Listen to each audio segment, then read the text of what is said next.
What is going on, YouTube and Twitter today?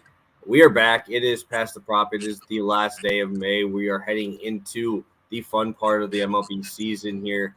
I know it's been a little bit. We haven't been around here the last couple shows, but we're back today.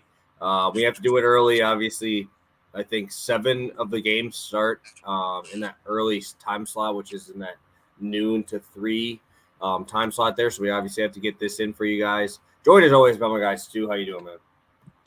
Yeah, I'm doing good. Obviously had the nice long Memorial Day weekend, a little bit of extra time to de-stress. And yeah, we got one more day left in May, so let's make it a good one right here. Want to end the month pretty well on a betting streak. I mean, I don't know about you. MLB's been so back and forth. You have a great day, you think you get everything figured out, and then it just punches you in the face the exact next day. So I'm going back and forth, back and forth. Hopefully next month, all I want is a little bit of stability. I just want to go upwards. I don't want the freaking roller coaster all the time. So hopefully that starts today. Hopefully we build that momentum. And yeah, man, good to see you. Congratulations on your good weekend, on your proposal and all that stuff. And hopefully we bring a little bit of that momentum here on the show. Yeah, no, it was good. Everything up there was good. I know I mentioned to you that I was doing that on Wednesday or Friday, whatever day that was. So yeah, that went well. Obviously, I hope my bets can follow that same trend here. Just because yesterday was not a fun one for your boy.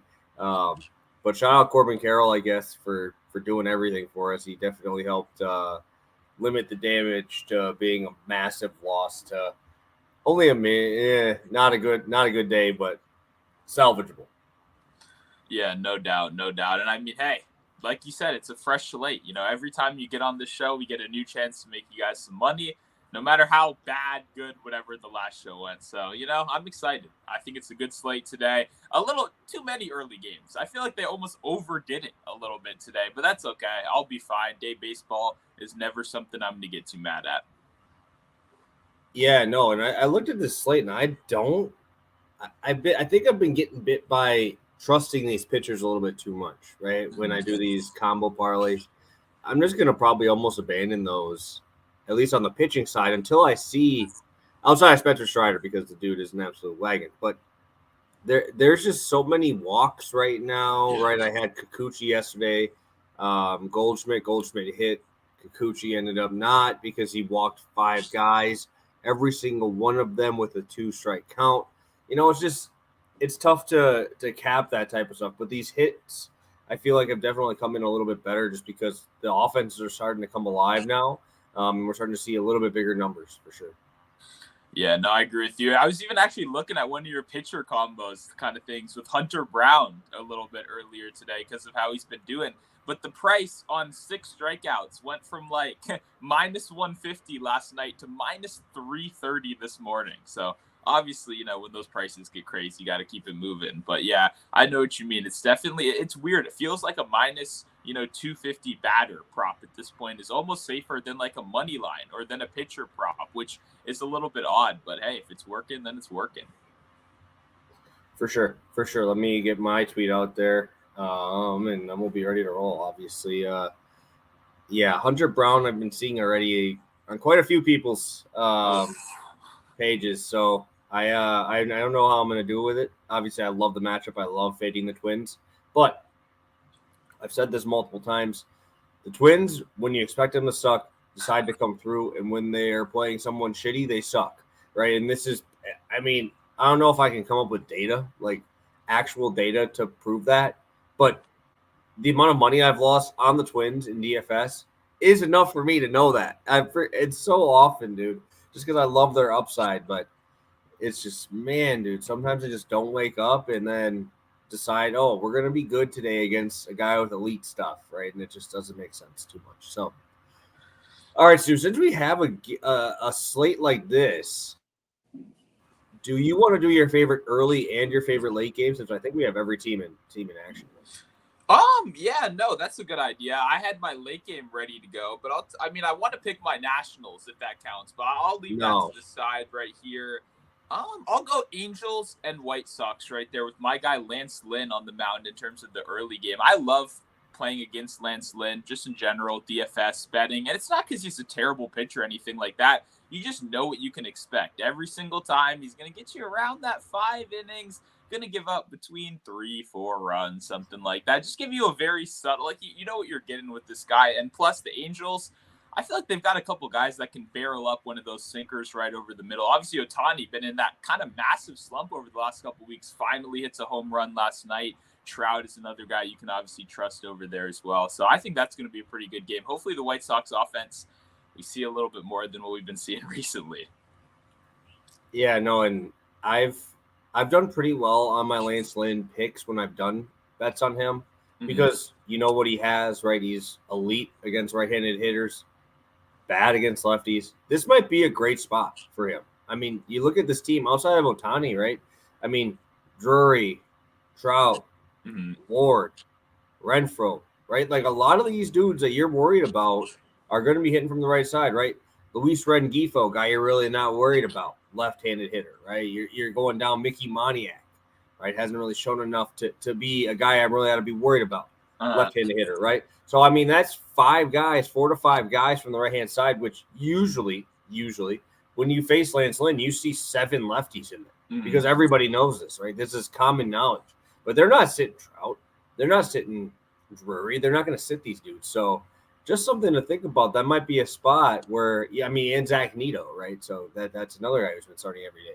Just something to think about there a little bit with a team who's going to roll out quite a few right-handed bats. And did you have an early one, or you just want to use that one? Or that is the early one, right? I'm looking. That's yeah. And then you did your Nationals one. Okay.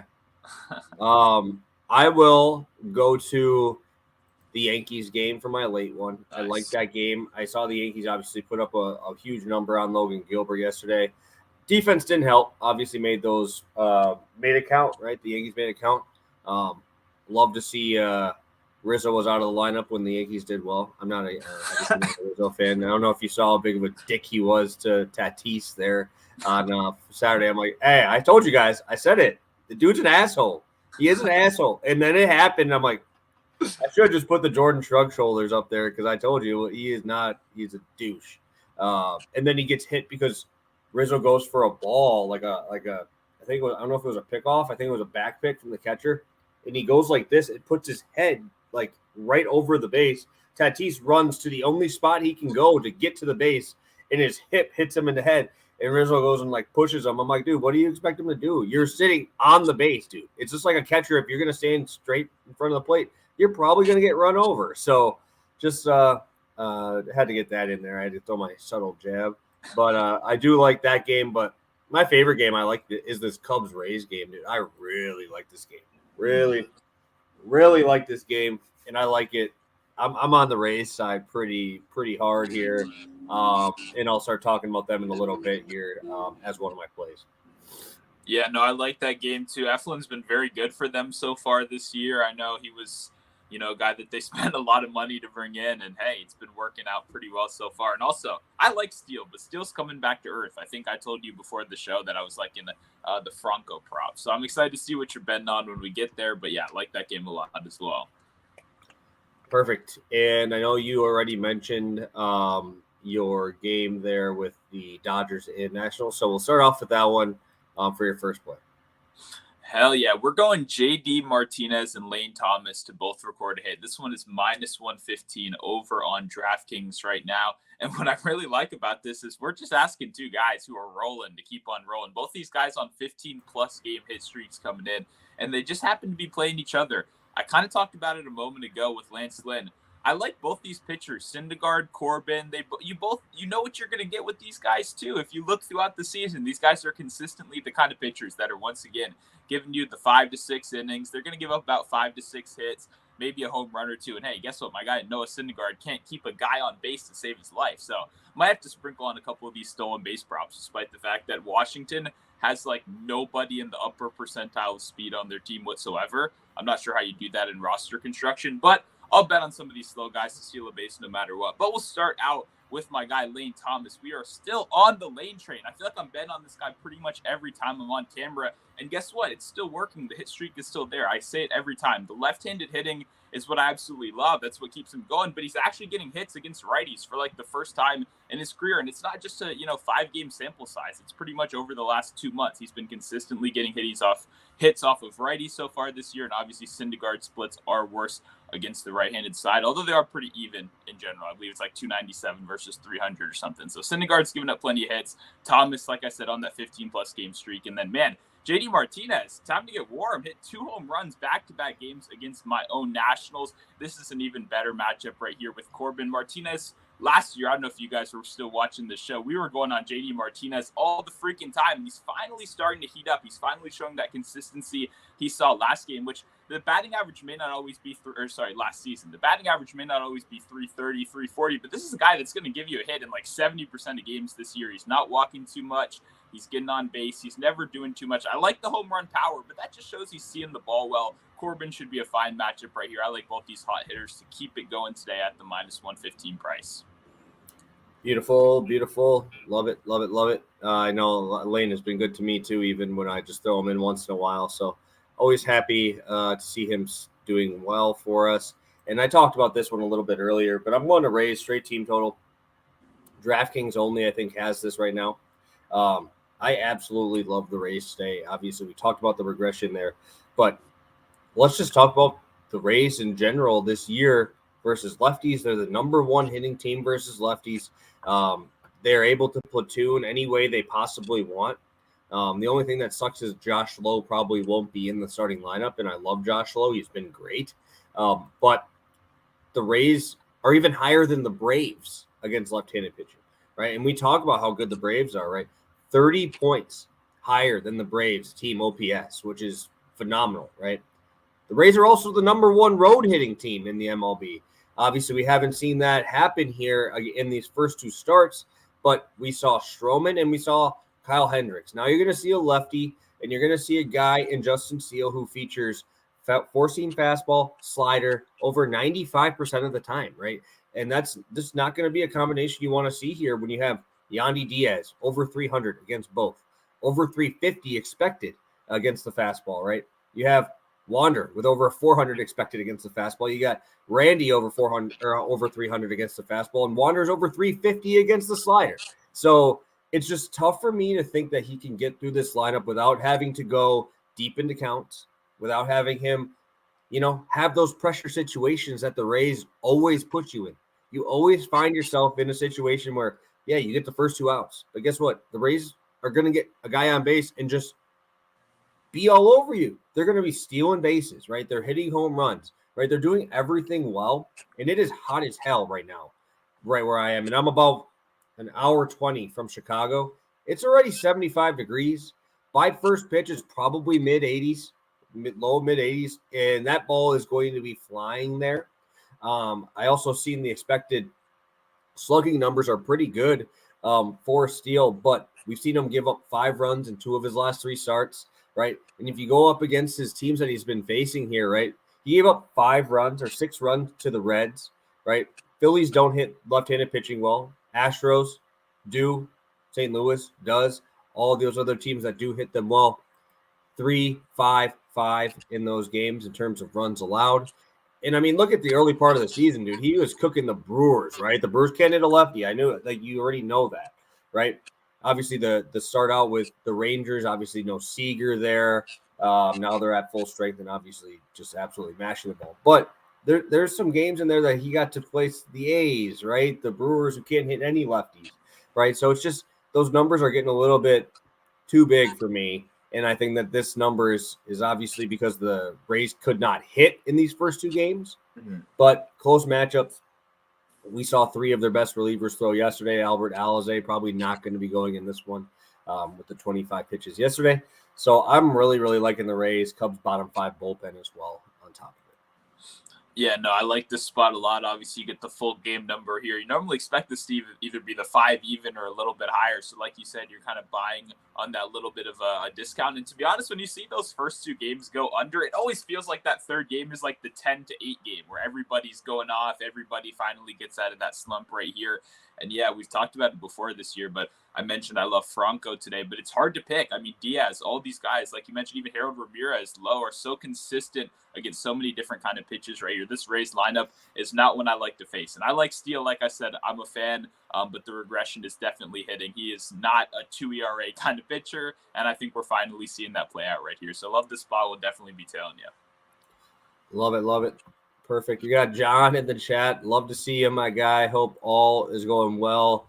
Yeah, yesterday was not a fun one. I don't think I've seen many people having a nice night yesterday on that Dinger Tuesday, and even just straight bets not going the way really expected. So, but we're back today, back and ready, better than ever for this early slate here.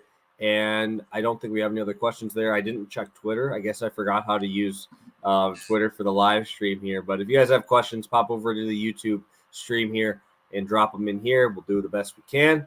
Let's get to play number 2.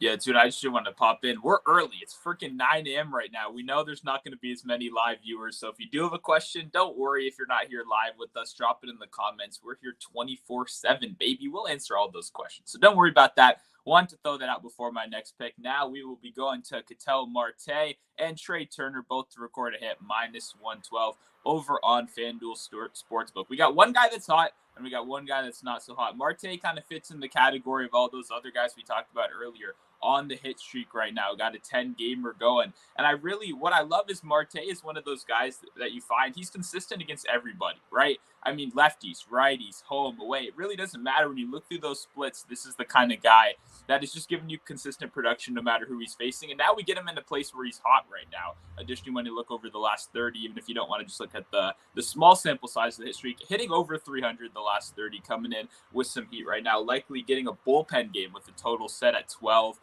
In that Colorado matchup later today. I don't know much about this Lamet guy besides the crazy amount of innings pitched he has over on the ESPN app that I was looking through. Nothing scary so far this year, 10.8 hits per 9 inning, allowing a lot of soft contact, a lot of easy base runners. That sounds exactly like Marte. And plus, this Diamondbacks lineup, it's a scary lineup too. It's kind of like what I was talking about with the Rays.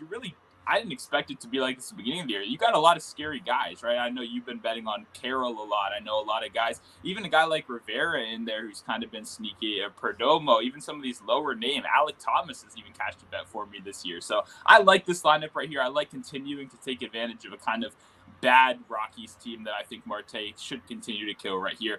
Trey Turner, on the other hand, not quite as hot right now. What I do love is the matchup history against Cookie Carrasco right here. Another guy that I absolutely love to fade. Lance Lynn, Carlos Carrasco, Patrick Corbin, all on the same slate today. That sounds like a lot of hits to me. I know Trey Turner hit in 9 of his last 13 games. Not playing the greatest baseball in the world, but he is, showing some signs right here. What I love, obviously, Carlos Carrasco is known for kind of that in-zone contact. Trey Turner 6 for 8 in his career against Carrasco with 3 extra base hits right here. I think this is the start of the comeback. I think we finally get a little bit of a breakout game. He has a lot of familiarity with Carrasco. This is another one of those that when you read up, Trey Turner said it is one of his favorite matchups to target. He kind of got it a little bit circled on his calendar. He said that back when he was on the Nationals, but I'm sure it still counts. Carlos Carrasco has not gotten any better since that quote was taken right here. So got a little bit of an emotional reason beyond just I like the matchup, hitting 350 against the fastball. I think he gets some in-zone opportunities right here. But 2 guys that I like to get ahead a lot right here at -112 over on FanDuel. Yeah, I saw John mentioning Lamet. Lamet used to throw for the Brewers, and he was a really highly regarded prospect, upper 90s fastball, really good breaking ball. Just hasn't really played out in the bigs yet. So I would expect him to probably go one time through the order. I know they tried him as a starter, and it didn't really go too well. So I'd expect him 2 or 3 innings there. But, yeah, I definitely love to see that bet there on Trey Turner. I'm on that train here too. He's got to be better, man. He was my first overall pick in fantasy, and he's done absolutely shit with it. I should absolutely have taken Acuna, but I guess it's always 2020 when you look back on stuff, right? Vision behind is always 2020 there. So don't mind this as well. Obviously, you got a lot of guys there for walks that do take pretty good at bats there. We've seen Harper take a lot of walks since he's been back. I think Schwarber leads the MLB in walks right now. So just a spot that John pointed out there that I really like. And a spot that probably I wanted to bet this. Like, I want to bet him in so many different ways today, but I just don't know how I was going to do it. And then they gave me plus money on this on DraftKings here. I think Matt Olson. I mean, I wish he had a better price tag on his homer because I would probably hammer that shit. Yeah, but I took this one. Only thing I really want to talk about on the negative side is Caprillion has like an 11% walk rate, which obviously is a little scary. So I took it this way just because I could definitely see that happening here. But my God, James Caprillion can't get a lefty out at all, right? And I'd rather go here than LB's and have to get another leg. So far this year, Caprillion 328 to lefties with a 672 slugging. He's allowed, we're looking here at 10 extra base hits out of the 19 that he's allowed, so a ton of power. And that's on a 73 batter's face from the left side. So that is absolutely terrible. Obviously, everybody talks about the Oakland bullpen, and they've been better as of late. 6.3 ERA. It was up in like the 8s before. But if you look at Caprillion here, everything is getting hit hard, right? You have a 20% K rate for him. He's got a 8.46 ERA. But just let's look at these. Look at these expected batting averages on these pitches, man. They should be getting absolutely smoked. You look over at the hard hit rate, only at 40%. But guess what? When you're walking as many guys as he is, putting yourself in so many tough situations, you only have to give up 1 to 2 base hits to be giving up a big inning, right? And that's really what's been his Achilles heel. He is not going deep in this game. I'd expect probably 4 to 5 innings. But again, you saw Fujinami come in. You've seen all these guys. They've had to throw twice in a row now because they have actually beat the Braves twice. So now Braves are going to go all out, probably trying to get to that early lead so they can throw their heavy artillery, and then you're going to get some shit, right? Olson has done better recently versus left-handed pitching than he has in the past. He used to be pretty much an automatic out. Now he's pretty damn good. He keeps that front side in and has done a very good job versus lefties, but I love Matt Olson today. He's probably my favorite guy. Just a straight bet. If I'm going to do a one-off, he's probably that guy. And I just like the ability for him to get RBIs in any situation there, right? I mean, obviously the sacrifice fly, just putting the ball in play, bat to ball skills there, and you can't pitch around him really. If you're going to walk him, like I said, you're going to get Austin Riley. Albies was batting in the 4-hole, which was good to see for Albies owners. But I can't get away from Matt Olson. This is my favorite way to play. Yeah, no, I wasn't expecting to see a 2.5 hits, runs, RBIs. And I will say, I played my first one earlier this week. I never played a number this high either, but I saw the plus money on Freddie Freeman in game 1 of the series earlier. So I went to that. So I've got a good feeling about it already. Kind of the good vibes are there. And I agree. The first thing I looked at on this slate, oh my God, lefties versus, Oakland right here. This is a dream matchup. Even what you said, even the good pieces of their bad bullpen aren't even available right now. So you got a bad starting pitcher followed by really nobody to come in and help him. For me, it's just the age-old question of which Brave do you pick? There are so many freaking options. And like you said, the prices weren't particularly good. I was looking at that Olson home run, and you're going to, have a hard time finding it over 300 today. So I love Olson. I think this is a great spot, and I think this is a good plus money way to attack him because I was looking earlier, and I was struggling to find it. But you're right. I like that you get the walk equity right here where he can actually turn a walk into a run score because you're playing with that crazy lineup around you. So I love this spot right here. I love Olson, and I think, they're going to crush the Athletics today. Yeah, I'm not going to go as far to say they're going to crush them. Only reason I say I said it yesterday, and they did this to me. So Braves really have screwed me over here. But that's the thing is the numbers can be perfect. Everything can be perfect, and it still finds a way.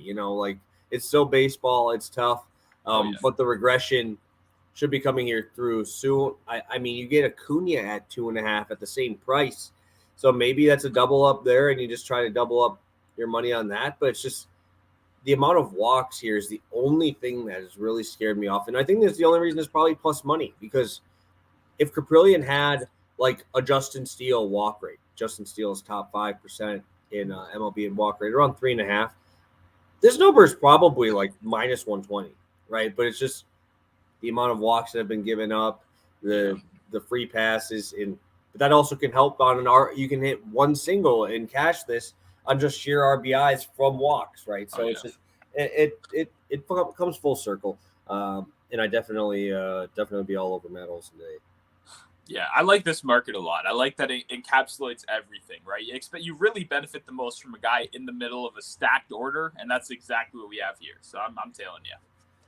Beautiful. Let's get a quick recap going here, and then we can go to some long shots. I didn't even find one yet, so you're going to have to start us off with that. But let's do a quick recap here.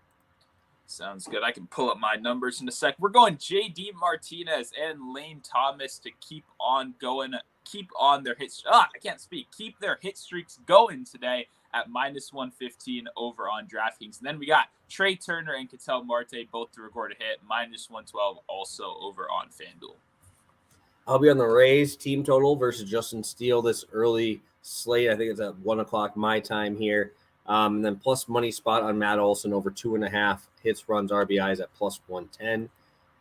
Stu, do you have anything here? Do you have any long shots here? There's a lot of games that don't have anything up, which is really frustrating. Yeah, I like my Josh Jung home run, but that's not up for me right now, unfortunately, because there's no pitcher listed. But it looks like it's Wentz. That's who I have the understanding is going out there. That's what was listed earlier, and that's a lefty. So I love Jung versus a lefty whenever we get that number, but we don't have that right now.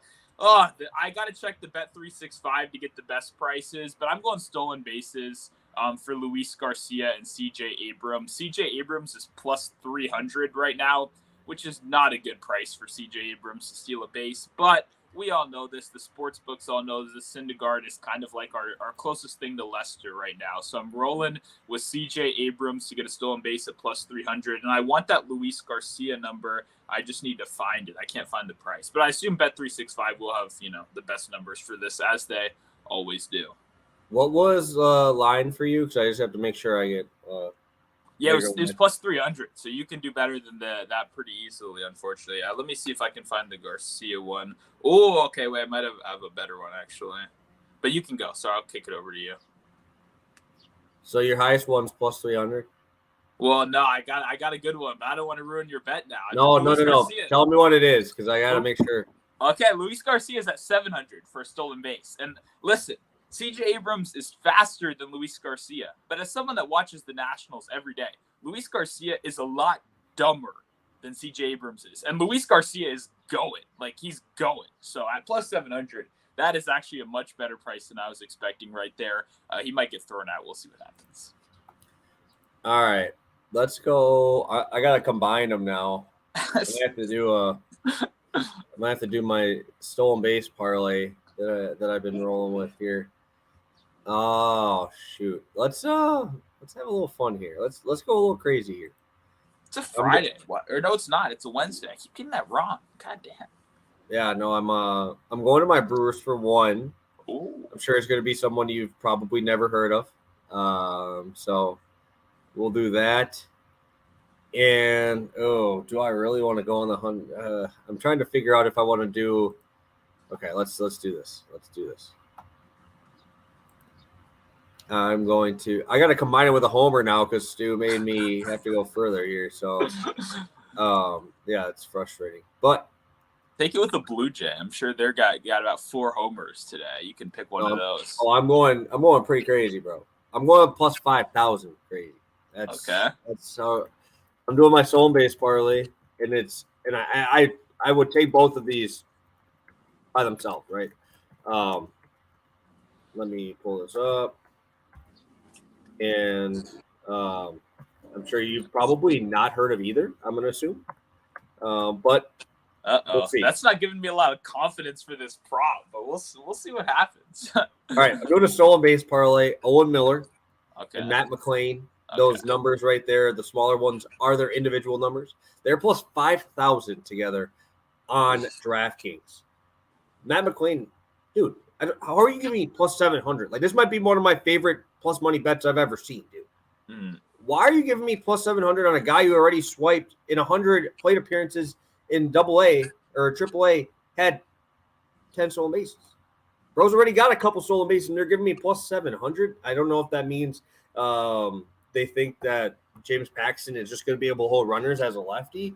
But when you're this fast, you're going, right? Especially when you have the type of speed that McClain has here. I have him in fantasy, so, dude, I've been watching him a lot.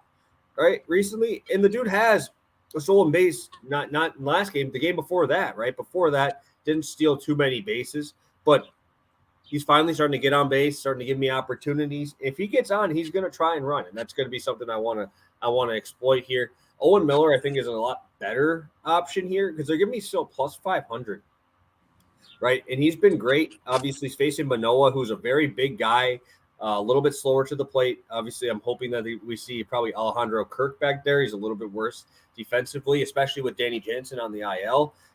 That's important. Yeah, Owen Miller, last 10 games, 3 stolen bases. Quick dude, obviously at the top of the order now, which is really nice. So we should see him in the 1-2 hole.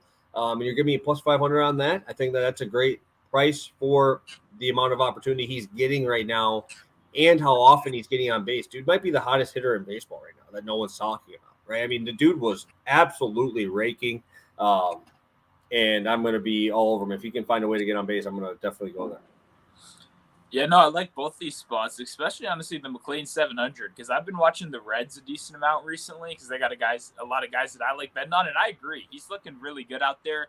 The other thing I wanted to say, and you mentioned it, do you think this whole lefties thing, because of the new rules about throwovers, is just way less of an advantage than the books think it is? Because, like you said, it feels like every guy going against a lefty is automatically priced like double what they were the day before. But I'm not noticing that being as scary anymore. Now that you can't throw over whenever you want, right? You get 2 chances. You're kind of showing your hand before it even starts. So I don't know if you have any thoughts on that, but I've not noticed the lefty being that much of a different than the righty with the new rules this year.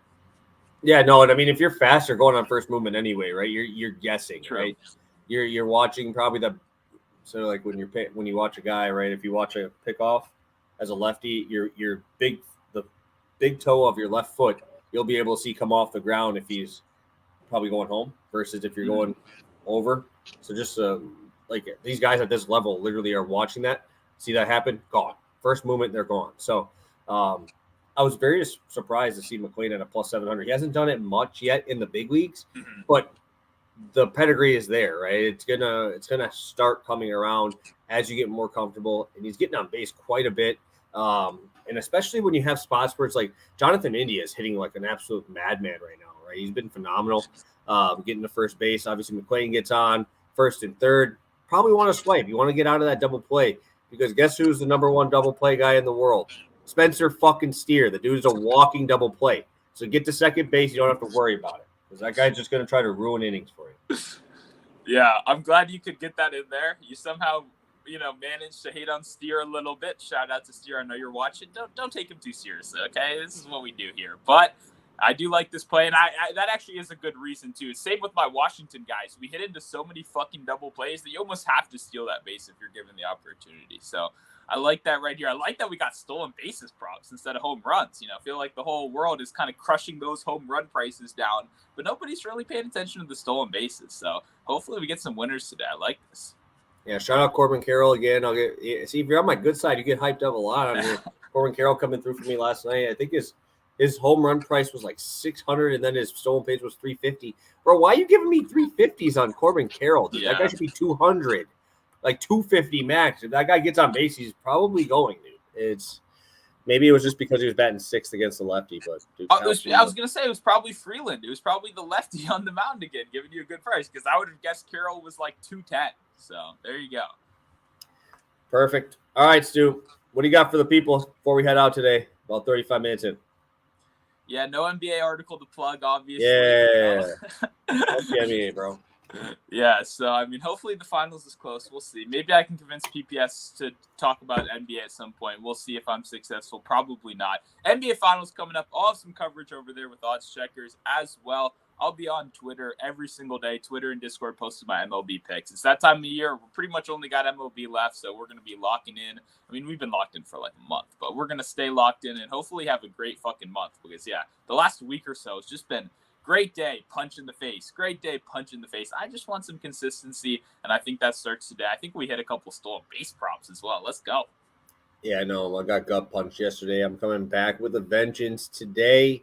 And yeah, love our spots. Obviously, love seeing the plus money that we have throughout the card as well. So Again, guys, Monday, Wednesday, Friday, we are here over on YouTube. We popped over to Twitter today. I saw there's quite a few people over there watching just on the Twitter app, so that's fine.